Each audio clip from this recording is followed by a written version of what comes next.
अस्सलाम वालेकुम, आदाब नाज़रीन। गुलिस्तान न्यूज में आपका बहुत बहुत इस्तकबाल है। मैं हूं आपका मेजबान इदरीस फलाही।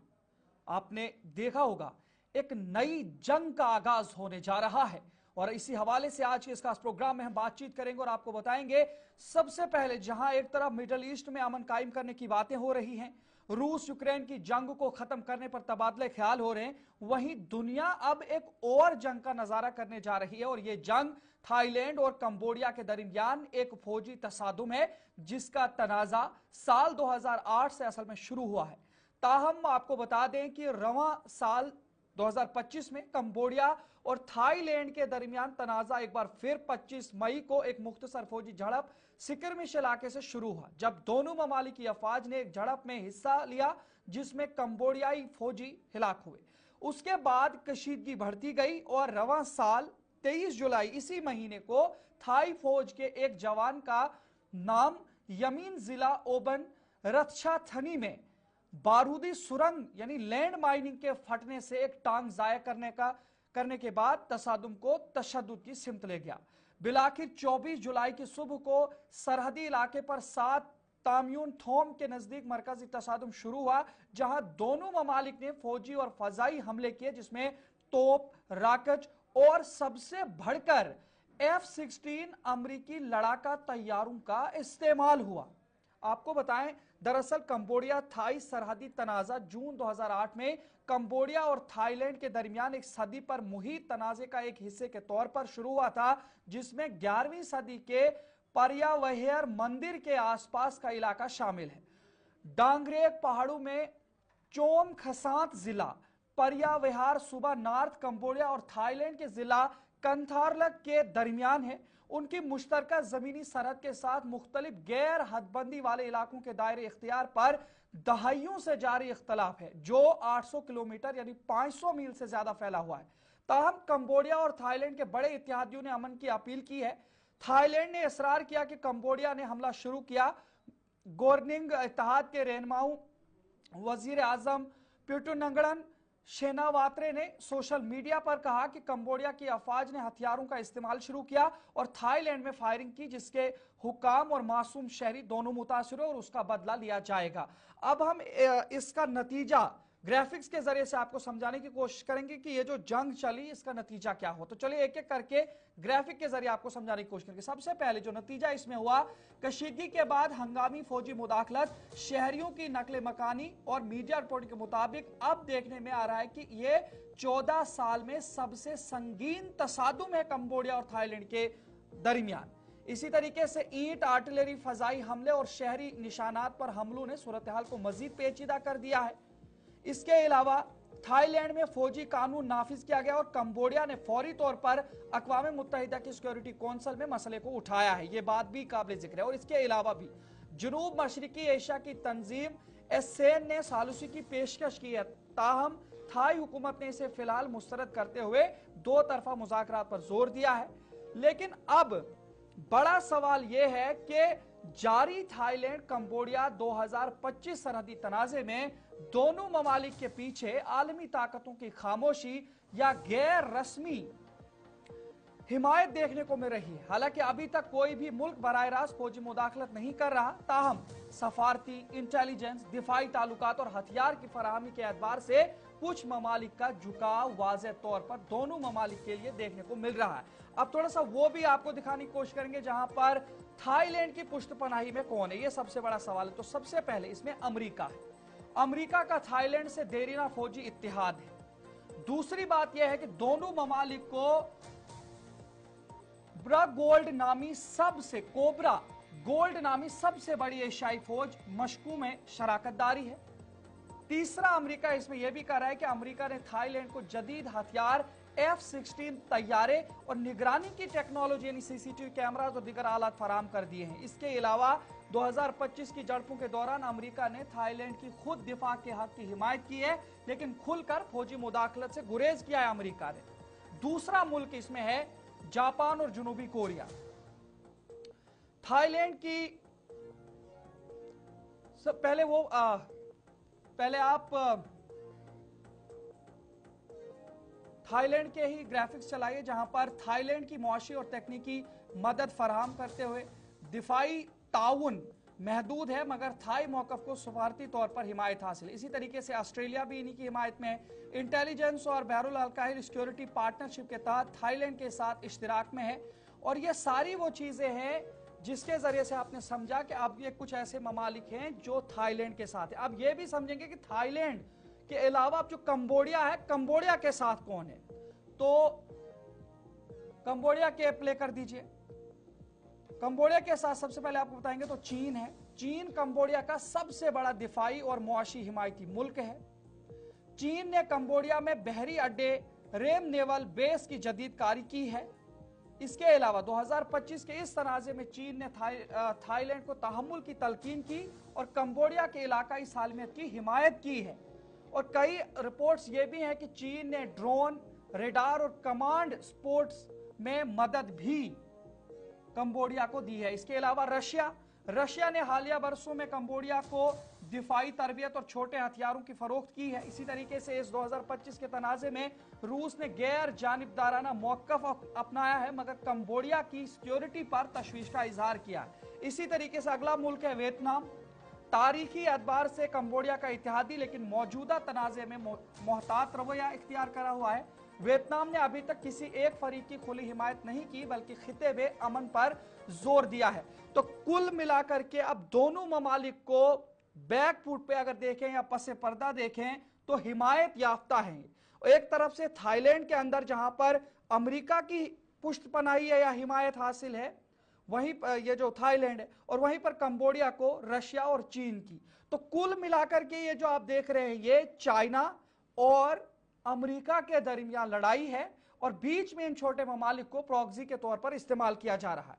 इसीलिए आज के हमारे साथ जो मेहमानान हैं वो हमारे साथ जुड़ रहे हैं और हमारे साथ आज कर्नल एसके मंगोत्रा साहब हैं, ये जो है डिफेंस एक्सपर्ट हैं। इसी तरीके से डॉक्टर राम श्रीवास्तव साहब हैं जो कि फॉरेन एक्सपर्ट हैं। दोनों अभी ज्वाइन करेंगे, उनसे बातचीत करेंगे। तो दोनों का बहुत बहुत खैर मकदम, इस्तकबाल, अभिनंदन आप दोनों का कि आप आज के इस खास प्रोग्राम में, और खास करके जब बात करें जियोपॉलिटिकल इश्यूज की, तो इस पर आपकी ये जो रसाई है या जो बार बार आप हमारे साथ जुड़ते हैं और लोगों तक हम इस तरीके के प्रोग्राम्स पहुंचाते हैं ताकि लोग वाकिफ हो जाते हैं जियोपॉलिटिकल इश्यूज के बारे में कि दुनिया भर में क्या कुछ चल रहा है।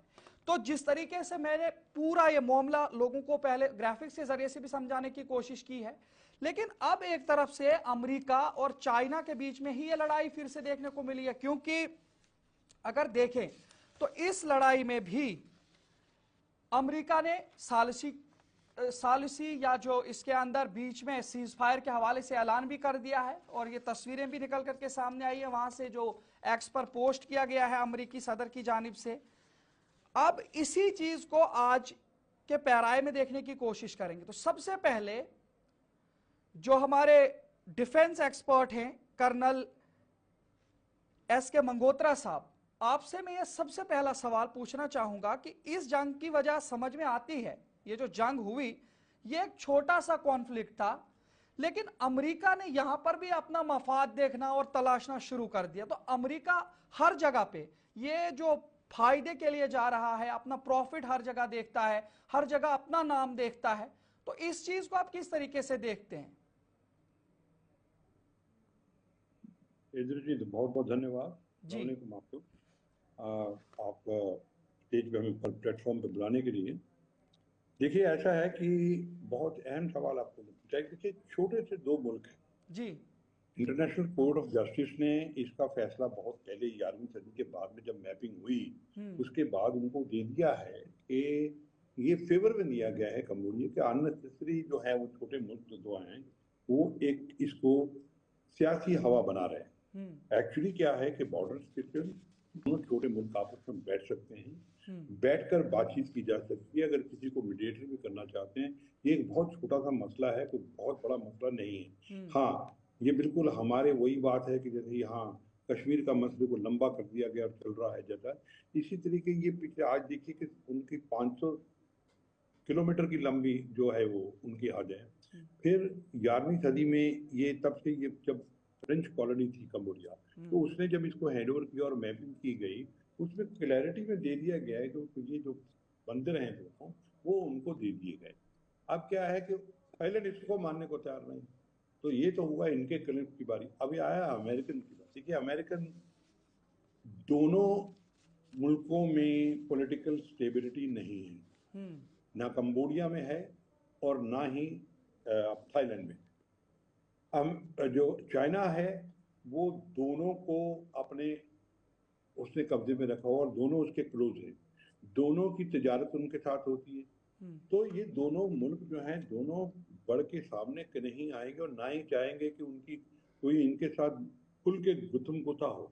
ये चाहेंगे भाई अपने हथियार बिकने चाहिए, अपनी जो इकोनॉमी है वो चलती रहनी चाहिए। अब देखिए थाईलैंड ने जो था उनके ऊपर ये लगा दिए थे कि भाई हम ये नहीं देंगे, हम आपको ये नहीं देंगे। तो ये दोनों मुल्कों को मैं कहूँगा कि दोनों मुल्कों को आपस में, ये मेरा अपना नजरिया है कि आपस में बैठकर इसके, अगर उनको किसी का मीडिएटर भी चाहिए तो वो किसी ना किसी मुल्क जो उनके अच्छे हमसाए मुल्क हैं, जैसे मलेशिया के उनके बड़े अच्छे ताल्लुक हैं, तो वो बैठकर इस चीज को सुलझाया जा सकता है, बजाय इसके कि जो दूसरे बड़े मुल्क हैं जो कि व्यापारी लोग हैं वो इन दोनों को स्टूल बना के अपना फायदा उठाए। और अमेरिका भी अपना फायदा उठा रहा है और चाइना भी जो है वो अपना फायदा उठा रहा है। वो भी चाहते, हालांकि दोनों मुल्क क्लोजर हैं। अभी चाइना जो है वो देखा जाए तो दोनों मुल्कों को, कंबोडिया के भी और थाईलैंड के भी क्लोज है, उनके साथ तिजारत उनकी चलती है, सब कुछ चलता, अच्छा व्यापार होता है। तो फिर भी अमेरिका बीच में यही चाहेगा कि भाई हमारा जो है, हालांकि वो खुल के सामने नहीं आएगा चाहे कुछ भी हो जाए।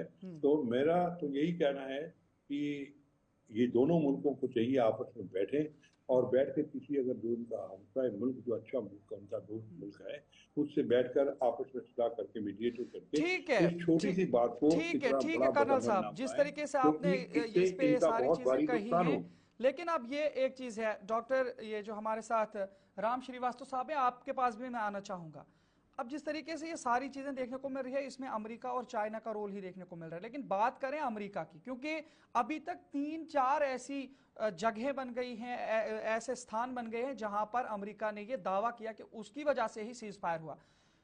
पाक भारत जंग में भी उसने ये दावा किया, मिडिल ईस्ट के अंदर जो कुछ भी इसराइल और ईरान के बीच में हुआ उस पर भी उसने कहा, और अब ये यहां पर भी कंबोडिया और इसके बीच में ये बात बता रहा है। लेकिन यहां पे ये समझने की कोशिश करेंगे कि क्या ये जो जंग थाईलैंड और कंबोडिया के बीच में हुई, तो क्या इसमें भी जिम्मेदार अमेरिका को माना जाए? क्योंकि अमेरिका जिस पॉलिसी को अपना रहा है, पहले दो ममालिक को आपस में लड़ाओ, पहले ये देखो कौन किसका प्रॉक्सी है, दोनों को आपस में टकराओ, लड़ाओ, और बाद में सीज फायर की पेशकश कर दो। दो तरीके से, ब्लैकमेल करो, टैरिफ की धमकी दे दो, या फिर उन्हें बिजनेस की धमकी दे दो कि हम आपके साथ बिजनेस नहीं करेंगे। तो ये बिजनेस ब्लैकमेल, टैरिफ ब्लैकमेल कब तक चलेगा? तो क्या इस जंग को भी अमेरिका को ही रेस्पॉन्सिबल ठहराया जा सकता है, डॉक्टर आर श्रीवास्तव साहब? देखिए, एक विचार हो सकता है और इस एंगल से अगर आप देखेंगे तो अमेरिका को भी जिम्मेदार ठहराया जा सकता है। लेकिन आज जियो पॉलिटिक्स में आज की स्थिति ये है कि जहां भी जिन देशों में राजनीतिक अस्थिरता रहती है, नेतृत्व की कमी रहती है, लोग रहते हैं, गरीबी ज्यादा रहती है, वहां फटे में पैर डालने के लिए एक तो अमेरिका मौजूद रहता है या चीन मौजूद रहता है। और यही एक कारण है कि इसका असली झगड़ी के जड़ जो है नामपेह के बीच की जगह है। हालांकि मंदिर का जो मामला है ये काफी पुराना है, उस समय से ये और ज्यादा उत्कृष्ट हो चुका है कि जब से यूनेस्को ने इसको विश्व धरोहर घोषित किया है। तो इसमें पर्यटक जाते हैं और रेवेन्यू बढ़ती, तो दोनों देश चाहते हैं हमारे पास हो। खैर, एक ये इसका नजरिया है, पर हकीकत में जो कुछ सामने दिख रहा है उसके पीछे बहुत गहरी खाई है। वो गहरी खाई है भारत ने जो I4C साइबर क्राइम का सेंटर है हमारे यहाँ, उसने जब कंबोडिया सरकार के पास इस तरह के प्रूफ भेजे कि आपके यहाँ इस समय साइबर फ्रॉड, साइबर क्राइम और डिजिटल अरेस्ट के द्वारा अरबों रुपए का व्यापार हो रहा है और वो क्रिप्टो करेंसी में जा रहा है, क्योंकि थाईलैंड में भी इस समय गरीबी बहुत है, यौन वहां पर ओपन सेक्स है और वहाँ ड्रग तो बहुत ज्यादा है। और ये कंबोडिया का जो इलाका है जहाँ जब अभी 25 तारीख को वहाँ छापे डाले गए तो 138 जगह पर छापे डाले गए और नामपे नाम की जगह पर वहां पर 3075 लोगों को अरेस्ट किया, जिसमें 125 भारतीय भी मौजूद है। वो कौन थे, कैसे थे? उनको लोग ले जाते थे इंटरनेशनल रैकेट, और जिसका कि सेंटर है चाइना में। चाइना के लोग ये साइबर क्राइम का चलाते हैं। सिम के ऊपर यंग लड़कों को गरीब देशों से, इसमें भारत के भी कुछ युवक हैं, उनको लोभ दिया गया कि आपको हम जो है हैवी तनख्वाह देंगे, सब कुछ लेंगे, और वहां ले जाकर उनके पासपोर्ट छुड़ा लेते थे, उनको एक जगह से कैद करते थे, और वो मना करते थे, मारते पीटते थे। और जब इस बात के हमारी खुफिया एजेंसियों ने प्रमाण इकट्ठे किए, तो वहां पर कंबोडिया की सरकार पर जब दबाव डाला भारत सरकार ने, तो उनको अटैक करना पड़ा। 3075 लोगों को उन्होंने अरेस्ट किया। अभी भी छानबीन चल रही है, लेकिन इसका ध्यान बटाने के लिए ये जो ड्रग माफिया है, जो साइबर क्राइम के माफिया हैं, उन सब ने जो है ये एक नाटक लगाया है कि माइंड ब्लास्ट करके दोनों देशों की सेनाओं में आपस भिड़ा दिया है। चलिए, राजनीतिक स्थिरता है, और जहां भी क्रिमिनल्स होते हैं वो राजनीतिक हस्ताक्षरों को यूज करके अपना मंतव्य ध्यान करते हैं, और वो चाहते हैं कि उनको मालूम है, ट्रम्प साहब को तो चाहिए एक सर्टिफिकेट कि उन्होंने युद्ध विराम कराया, जिससे वो वहां की अपनी नोबेल प्राइज फॉर पीस का क्लेम कर सके। पर हालांकि वो कितना सार्थक होगा ये तो समय बताएगा। पर नोबेल प्राइज तो दूसरी तरफ है। ट्रम्प के बेटे का जो सबसे बड़ा बिजनेस आज की तारीख में, उन्होंने शुरू में कहा था कि अमेरिका को वो क्रिप्टो करेंसी की कैपिटल बनाना चाहते हैं, और ये साइबर क्राइम का पूरा ट्रांजैक्शन जो होता है क्रिप्टो करेंसी में होता है। यही एक कारण है कि ट्रम्प साहब की नजर यहाँ पर क्यों है, कैसे है, ये शंका तो स्पष्ट होती है, पर भविष्य बताएगा। और इसका प्रमाण एक ही है कि उन्होंने मुल्ला मुनीर को बुलाकर अमेरिका में खाना खिलाकर उसको साउथ ईस्ट एशिया का क्रिप्टो करेंसी का मुखिया बना दिया है। और इस समय मुनीर कहाँ बैठे हुए हैं? चाइना में। तो ये हरकत जो है इतनी आसान नहीं है जो हमको दिख रही है। चलिए, देखिए, जिस तरीके से आपने ये सारी चीजें बताई हैं, हम थोड़ा सा और इस पे डिफेंस एक्सपर्ट हमारे साथ कर्नल एस के मंगोत्रा साहब, आपकी तरफ आना चाहूंगा। एक तरफ से जहां पर ये सारी चीजें देखने को मिल रही है जियोपॉलिटिक्स के हवाले से, लेकिन वहीं पर अगर इसमें हम इकोनॉमिकल चीजों के हवाले से भी देखेंगे, अब ये जो नुकसान हुआ अभी, चूंकि चलिए ठीक है सीज फायर की बात हो रही है, लेकिन वहीं पर अभी तक 30 लोग वहां पे फिर से मारे गए इन 2-3 दिनों में, और 1,30,000 के करीब जो हमारे पास डाटा आया है वहां पे लोग बेघर हुए हैं। इस पूरे नुकसान का फिर मिसाइल दागे जा रहे हैं, इमारतें, बिल्डिंग्स गिर रही हैं, इनका जिम्मेदार किसको ठहराया जा सकता है? क्योंकि एक तरफ से ये जो चाइना है, ये भी इस दौड़ में है कि ये अपनी मार्केट को एक्सपेंड करने की कोशिश कर रहा है, दूसरी तरफ से अमेरिका भी इस चीज में आगे है कि वो हमेशा सुपर पावर रहना चाहता है और अपनी जो इकोनॉमिक्स है उसको नंबर 1 पर रखना चाहता है। तो दोनों के बीच में ये जो डेवलपिंग नेशंस हैं, इन पर क्या असर पड़ेगा, और इस जंग में नुकसान इसका जिम्मेदार कौन है? देखिए इधर की सबसे पहले तो ये है जी कि दोनों कंट्री की जो हेड हैं, दे मस्ट अंडरस्टैंड। देखिए वर्ल्ड पावर के अंदर आप देखिए यूक्रेन का क्या हाल है। एक अच्छा खासा खूबसूरत मुल्क जो पर्यटक कर जाते थे जहां पर, उसका बेड़ा गर्क हो गया। तो तमाम चीजों को देखते हैं, और दोनों मुल्कों के हेड्स को चाहिए कि वो इस चीज को समझने की कोशिश करें। नुकसान अभी आप जो कह रहे हैं, अभी आपने कहा कि ये अमेरिका उसमें भी कह रहा है कि मैंने हम समझौता कराया, हिंदुस्तान में भी बोल रहा है मैंने समझौता कराया। बात यह है कि वो सुपर पावर है, कुछ भी बोलता रहे। आज अगर हम कह रहे हैं कि नहीं कि हमने नहीं कराया है, ये बकवास है, तो वो क्या सुन रहा है क्या? वो कोई नहीं सुनेगा, वो किसी, क्योंकि that's super power. So let them do whatever इसकी मध्यस्थता मैंने कराई, इसकी मध्यस्थता मैंने कराई, इसकी भी मैंने कराई। अरे आप वो बोलते रहे, और हम कह रहे हैं कि आपने नहीं कराई, तो दूसरा मुल्क भी कह रहा है भाई मेरा कोई लेना देना नहीं है इसके साथ। पर क्योंकि वो बड़े दादा हैं, बड़े लोग हैं, बड़ी कंट्रीज हैं, पावरफुल कंट्रीज हैं, इसलिए सब लोग जो है वो कहते हैं ठीक है भाई जो तो बोल रहा है वो ठीक है। तो अब वो जबरदस्ती के ऊपर, जैसे वो दिन गए जब 1962 में हम लोग चाइना को देखते थे, वो देखता था हमें किस लिहाज से, तो हमारे ऊपर थोप दी जाती थी। अब थोपने वाली बात नहीं है।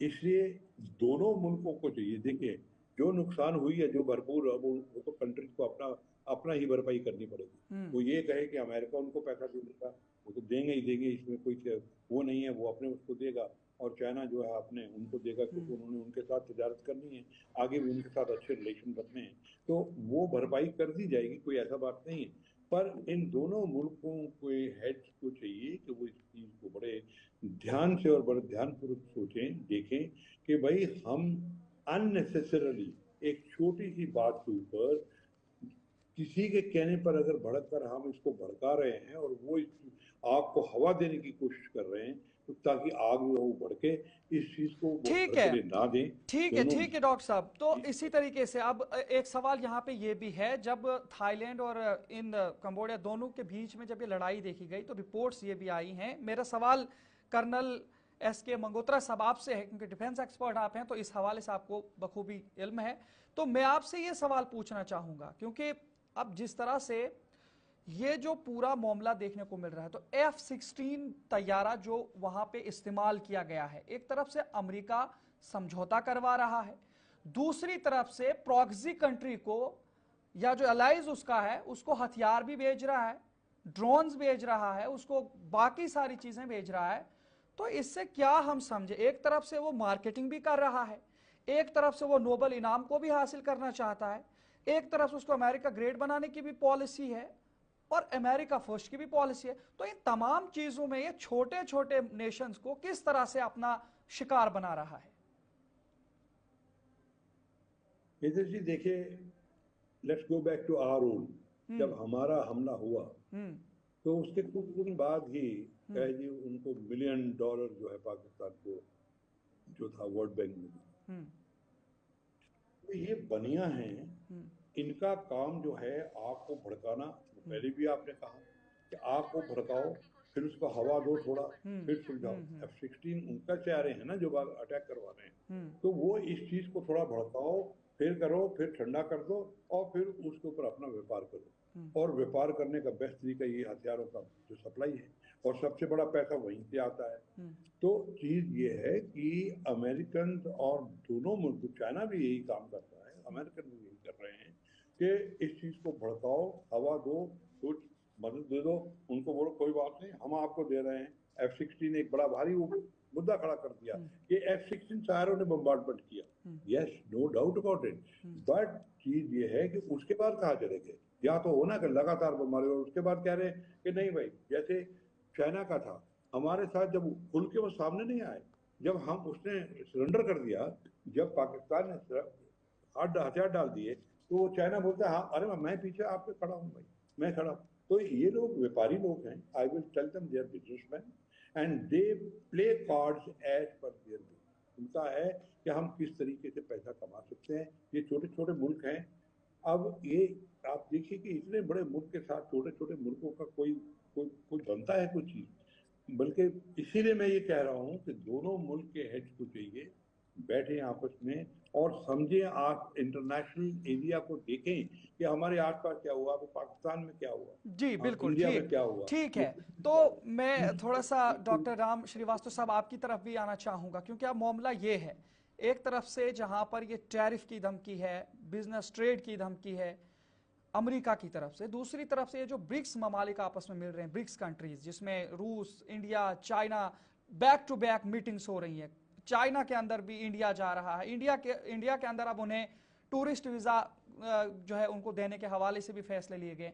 तो एक तरफ से ये सारी चीजें, तो क्या जो ट्रंप की टैरिफ ब्लैकमेलिंग है, ट्रेड ब्लैकमेलिंग है, ये ब्रिक्स ममालिक का एक साथ जुड़ना, क्या ये इस टैरिफ ब्लैकमेलिंग और ट्रेड ब्लैकमेलिंग को कुछ ईयर्स के बाद खत्म कर सकता है? दूसरी बात ये कि अगर ऐसा नहीं होता है तो भारत को इस बीच में कौन सा रास्ता अपनाना चाहिए?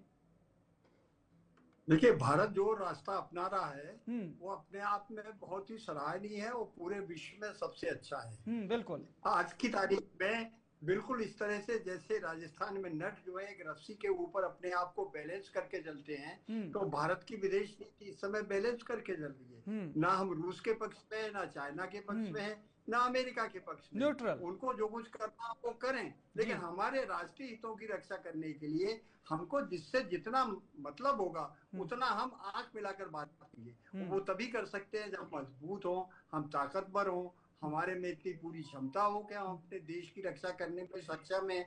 आज की तारीख में जब से आत्मनिर्भर भारत का और विशेषकर डिफेंस में हमने इजाफा किया है, आप यकीन मानिएगा हमारा जो कद है काफी ऊंचा बढ़ गया है। आज की तारीख में हमारा जो पासपोर्ट है 10 पायदान ऊपर चढ़ गया है। और इतना ही नहीं, 87 कंट्रीज में हमको वीजा लेने की जरूरत नहीं पड़ती है, जो कि अपने आप में बहुत बड़ी राजनीतिक उपलब्धि है। यहाँ जो है ये कंबोडिया और इनके बीच में जो युद्ध हो रहा है थाईलैंड में, माना कि थाईलैंड के पास ज्यादा सैनिक शक्ति है, कंबोडिया थोड़ा गरीब है, लेकिन इन दोनों देशों में राजनीतिक अस्थिरता और उनकी अपनी स्थानीय राजनीति में एक तरह से परस्पर दुश्मनी जहाँ ज्यादा होती है, जहाँ राष्ट्र प्रेम नहीं होता, देशभक्ति नहीं होती, ये हमको शिक्षा लेने की चीज है। अगर हम विकास में बढ़ रहे हैं और हमारे अपने देश में ही अशांति करने वाले बहुत लोग हों, और उसका फायदा कौन उठा रहा है?